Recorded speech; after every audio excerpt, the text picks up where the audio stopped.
What's up, everybody? Welcome to Talking Shit. My name is Barrett Courtney. I am one of your hosts, and here, joined with me are my incredible co-hosts and even better friends, the bisexist from Texas, Henry Montiero. And Boing! over here is my favorite chunky punk, Ricky Baldazown. Yeah. Boing! If you don't know what Talking Shit is, it's a weekly podcast where the three of us bring in random topics of discussion and we talk some shit about those topics. If you think that's cool, head on over to patreon.com/BZG. Get every full episode early and get an exclusive episode every month. Link over here. But if you don't want to support us, if you don't want to give us that $1 every month, that's okay. You can still find Talking Shit broken out into topics over on youtube.com/BayZonaGamers Monday through Thursday the following week. And then the full episode goes out on Friday for everybody. The whole sandwich. On soundcloud.com/BZGSF. Just some housekeeping, just to let you guys know. We have a website now, BayZonaGamers.wix.com/official. .gov. So if you think that's complicated as fuck, It is. it is. Yep. And we were talking about this yesterday. It was like .edu. If it wasn't complicated, it wouldn't be BZG. But if you want to see us get a simpler web address, head on over to Patreon. Support us there. Because our first goal for Patreon is if we get a consistent $15 a month and whatnot, as long as we have that $15 a month, we will get a simple web address, and bzg.com is available. So Yeah, because who else wants it? so like someone is out there watching, they're like, oh shit, bzg.com is available. Don't do that. Don't fucking do that. It's Alex O'Neill. Fuck. He's only going to let us use it if we change our name to Biozona Gamers. This is just reminding me, the only web address I ever want to get for myself is porn.gov. So yeah, if you want to help us out, get us a better web address, head on over to Patreon, support us. And also just check out the site. I'm really proud of it. I made it over the weekend when I was really sick and I couldn't work at all. There's pictures of us. There's pictures of us. There's pictures of you. Pictures of me outside your wall for the world to see. The website, I'm updating it every day with all of our new videos.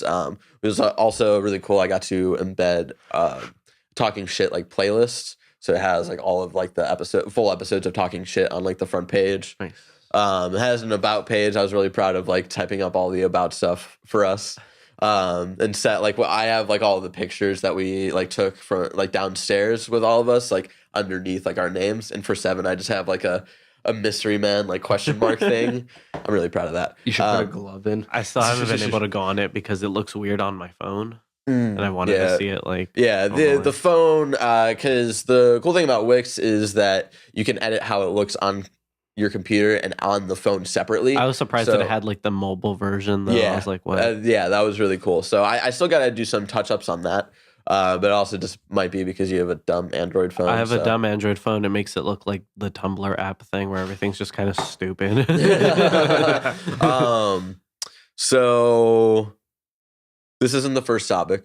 We're actually going to give the first topic to Henry, but I just want to say we just got pulled over. Oh, yeah, we did get pulled over. Nice. It was straight out of Compton. Crazy motherfucker. It was the guy wearing the van shirt, and he was like, well, motherfucker. Who's wearing the stupid shirts now? I had a traffic violation. It was one of those situations where there's a long crosswalk and there's an island in the middle. The pedestrian was on the other side, and I thought I could still go, but apparently I was wrong in thinking that. So the cop said I could fight it. And I was reading about it, like the actual like written like law of what that says, and there's an aspect of it that I could use to fight it, where it said like the way you could interpret it is like along the lines of you have to yield to the pedestrian and basically not change like their course of like direction or like their safety. And she was far away enough that like I didn't do that. But that's like that's a loose worded thing where it's really up to the like it's going to be based on like what judge is there that day that like looks at that, and it's like a 50-50 chance of if they interpret it the same way that I see it, or if they're going to interpret it as like, no, they're in the crosswalk. You just driving through it still like puts them at a level of danger. So I mean, I'm not gonna fight it just based off of that because it's that 50-50 chance, and I just don't want to deal with more stuff. So I'm gonna pay it. Like I was in the wrong. Thankfully, the cop was super cool about it. He was really nice. Like he was really nice, and this was the first time I've ever gotten pulled over. I've been driving for 4 years, and he's like yeah, it's like your first like sort of offense thing, and so. I'm gonna pay it. I need. Thankfully, I don't have to pay it right away. I get like a month or something. So, I'll have some time to like save up money to pay it off. Which still sucks because like there are so many games. Well, not a lot of games, but there are two. It goes back to video games. There are two games that I actually. Well, there's one game I want to get in March, which is Pokken Tournament. Right. And then there's one questionable game, which is MLB The Show 2016. Neither of those are Ratchet and Clank. I already Ratchet and Clank is in April, and I actually already pre-ordered that. I already paid for it. It's only $40, son. It's only $40, and if you have that Amazon Prime shit, like, it's like and you nickel. pre-order it, it's like Like if you pre-order it, it's nickel. like $34 or something. Jesus. So I got it for like $34, and it should be arriving at my house like Today. the day it comes out. So. It was, yeah, I'm still a little jittery from just being pulled because that's the first time I've ever been pulled over for anything, and like and he was even talking about like this is a very hot topic right now in San Francisco. Yeah, he didn't even want to give you the ticket, but he kind of had to. Yeah, and he was being really cool and nice about it, and I was being respectful as well. I was like, no, you're doing your job, like you're doing what you need to do, and you don't see like. I've never like had to deal with cops a lot, but some of the cops that I've seen like deal with other people, I don't think they always go about it the right way. But he was actually pretty just like, no. The whole time we were in the car, I was trying not to laugh because you guys kept saying island, and every time you guys said island, I just kept thinking of like the actual island that we passed, and like Tom Hanks on it screaming Wilson. Just like in the middle of the street. Tom Hanks, that movie is like 20 years old. You can get out of character. Wilson! So just so you guys know, if you support us on Patreon, none of that money will be going towards me paying off my ticket. All of it goes to... I was about to say all of it is going to paying off your ticket. All of the $1. Shout out to Trevor Starkey. He's our very first supporter on Patreon. Ooh. I know. Spicy meatball. He sent me a nice little message about our February exclusive episode, and I was like, thanks, man. Nice. Thanks, brother. It just said you had something in your teeth. And we were like, this is an audio show. So, Henry, what do you want to talk about today? So I was playing Sonic the Hedgehog 2. Great game. Oh, yeah. Perfect game. Perfect game. And I was enjoying it until I got to the third world. Until you got into 5 minutes and you realized it wasn't Super Mario. And it's the third world, right? Yeah, I think it is. Oh, I don't know. Why You you're tell asking me. We weren't playing it. It was Where you. suddenly This is Don't your play topic. that shit. Sonic goes into the water. Sonic Goose. Sonic Goose. Shut up! Sonic goes into the water part of the level. And so what I want to talk about is things in video games where we're just like, why is this still a thing? And my first point, why do we still have water levels?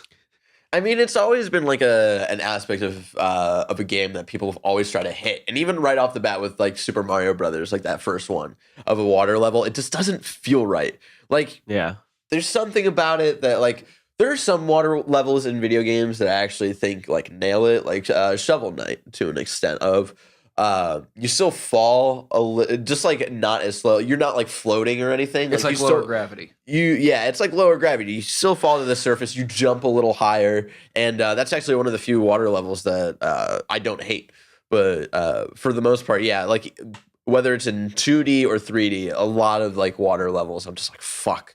They just try to do it Fuck for like this. the diversity of the game to kind of change things up a little bit, so it's not as Yeah, repetitive. exactly. And even like I was playing Uncharted recently, and even like swimming around in Uncharted, I was like, oh fuck, this is bad. Yeah. Another really bad water level is Assassin's Creed. Yeah. because it's just always like, oh, because it's like it limits the amount of space you get to I actually think Black Flag plays it really well, because there are parts like in the ocean where you can like go underwater and try to find treasure and whatnot. And I think when you have an aspect of the game where you're in water most of the time, I think you got to nail that. And I think like it's not like crazy good or like revolutionary or anything, but it is something that like I don't hate.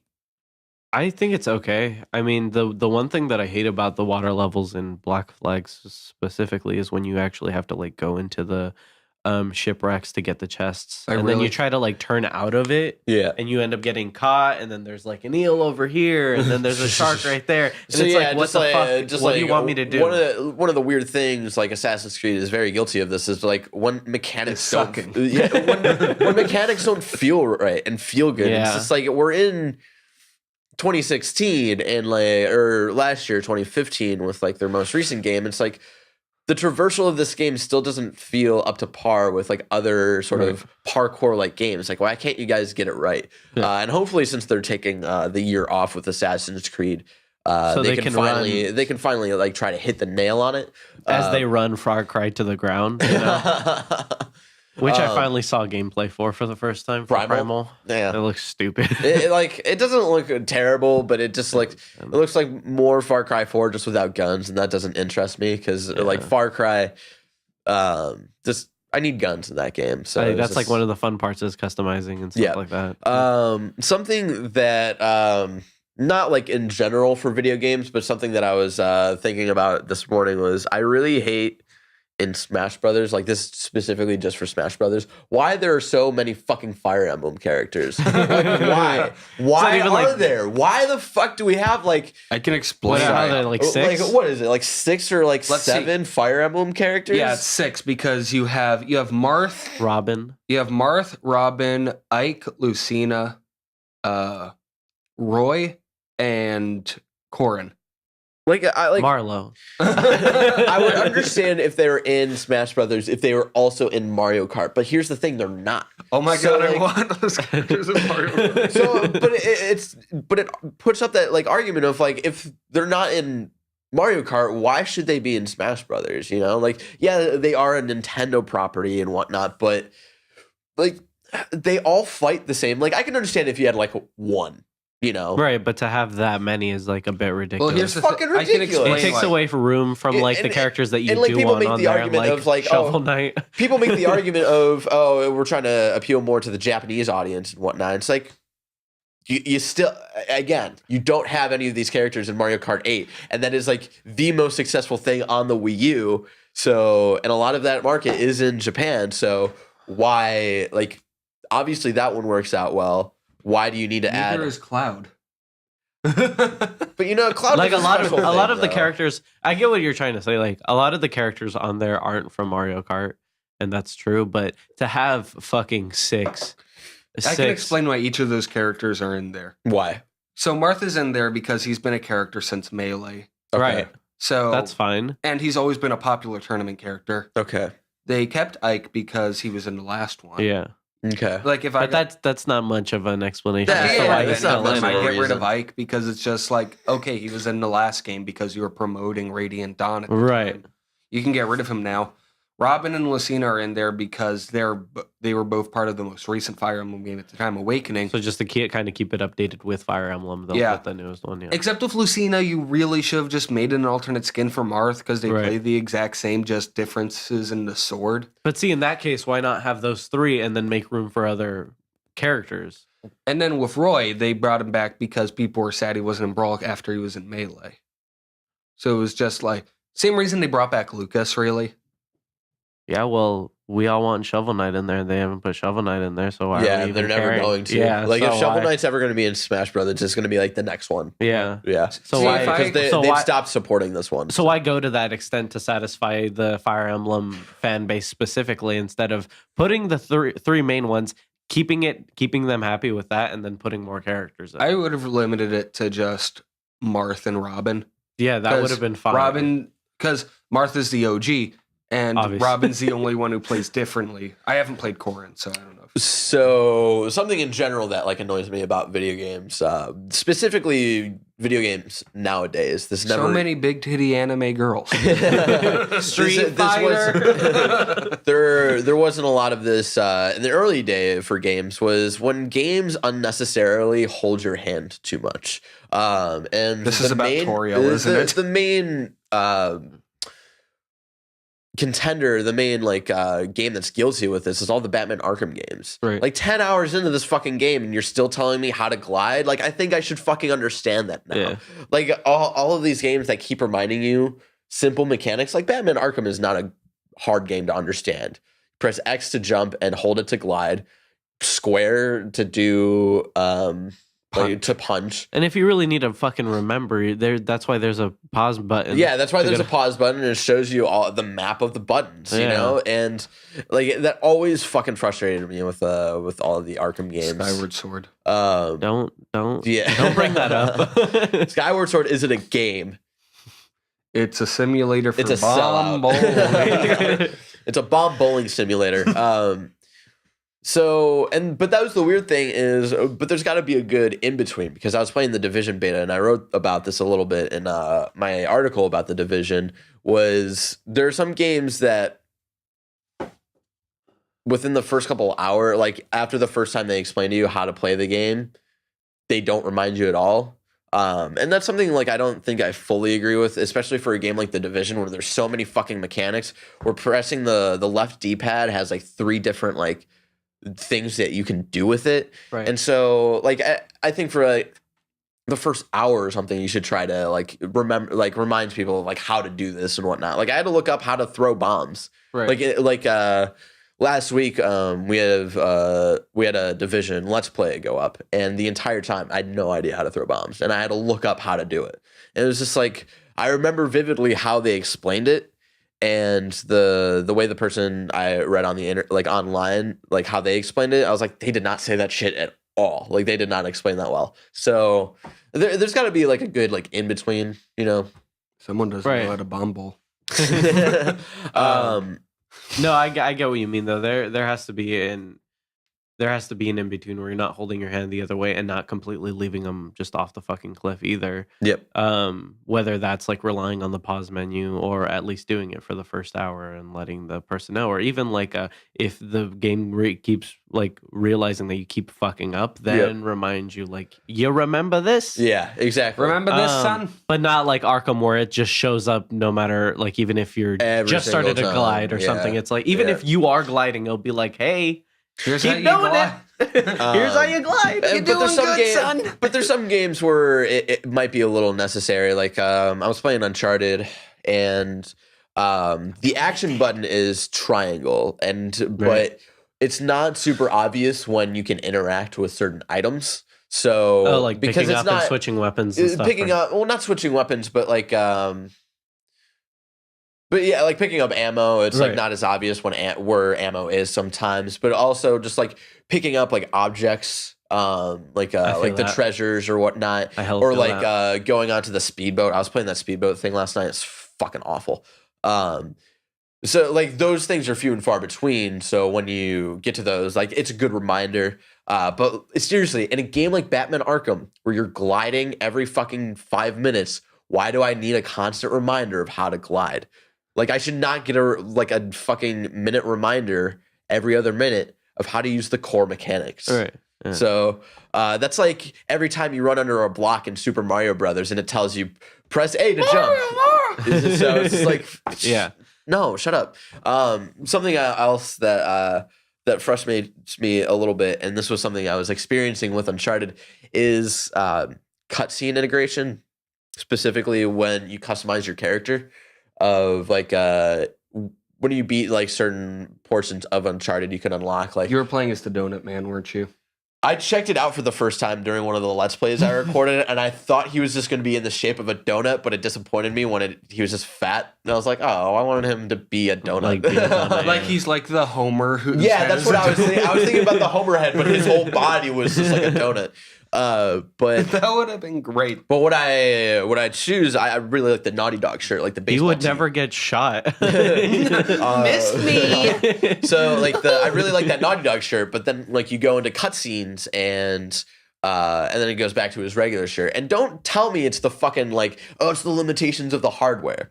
Here's a fucking example of Dead Rising being amazing with it. That, but also a game on the fucking PlayStation 2, Tony Hawk's Underground and Tony Hawk's Underground 2. Preach. Like those fucking games were not like crazy at all. Of like they were great like Tony Hawk games for skating and whatnot. But any kind of shirt or any look that you had for yourself, that would be put into the cutscene.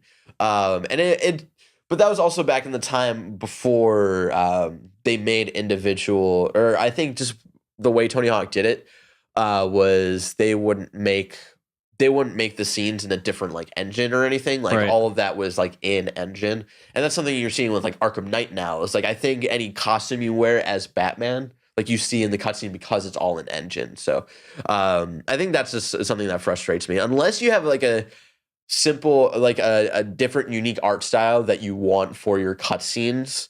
Like let's say you're playing like an 8-bit game or something, and then like they have like this really cool like cutscene art. Like unless you're doing that, like try to make the cutscenes in engine so the customization of your character can be put into those scenes.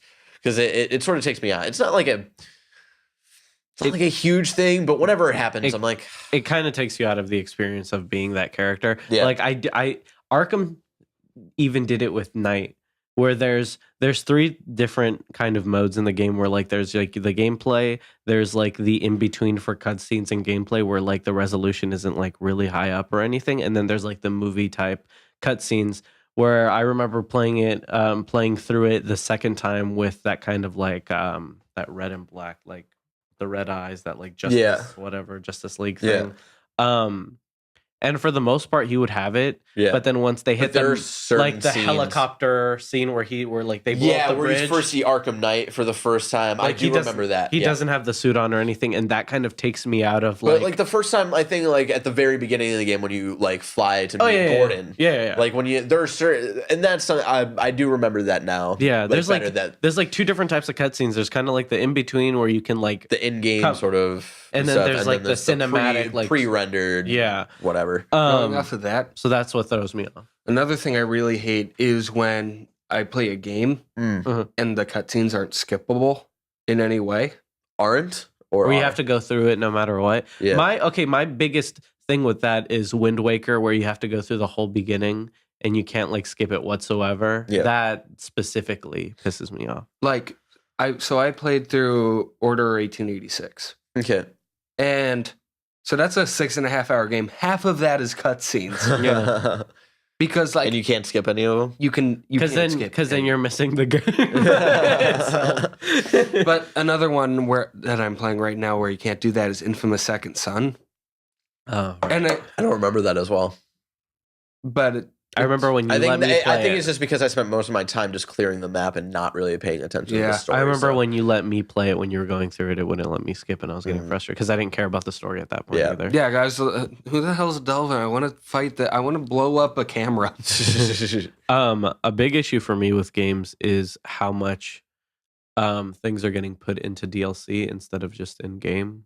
Yeah. I just feel kind of like cheapened out. Battlefront is definitely a huge thing. I don't know why, but I thought I was going to go Battle for Bikini Bottom. Well, like I just paid like $60 for this fucking game. I didn't pay $60 for Battlefront, but let's say I did, and then you did, and it's just a straightforward like online multiplayer like first person shooter, and it cuts out like. And then you cut out I'm pretty all sure this... like all of the maps, like the DLC maps they had planned, I'm pretty sure like a good half of those were actually supposed to be in the original game. Yeah. And then something like the most recent thing with this was I've been hearing a lot like Street Fighter 5. Like there's only like 12 characters. There's only 12, but people are specifically mad about the modes. Like there's only like one. No arcade mode. There's no arcade mode right now. So if you're not like a casual Street Fighter person, like you should not be playing Street Fighter right now. Because if you just That's go and hella stupid. I know. So it's things like that. It's like why I don't think they're I don't think they're making them pay for it. I just think it's going to be a patch. It's going to be a patch. It better be a patch.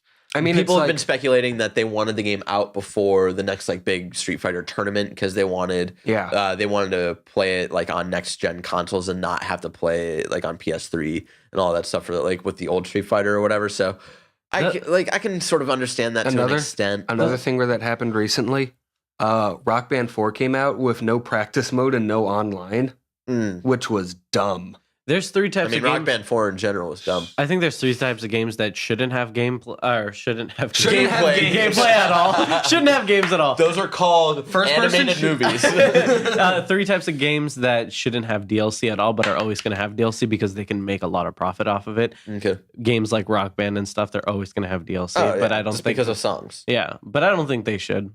I think that's kind of again like making like kind of like like going back to over. Guitar Hero 2 and Guitar Hero 3, like those games are like perfect just without the DLC. Yeah.